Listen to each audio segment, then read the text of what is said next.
هو الذي يريكم البرق خوفا وطمعا وينشئ السحاب الثقال ويسبح الرعد بحمده والملائكة من خيفته ويرسل الصواعق فيصيب بها من يشاء وهم يجادلون في الله وهو شديد المحال له دعوة الحق والذين يدعون من دونه لا يستجيبون لهم بشيء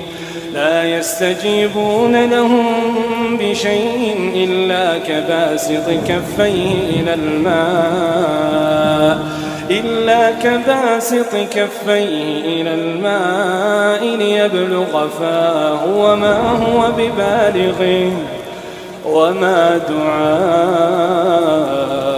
الكافرين إلا في ضلال.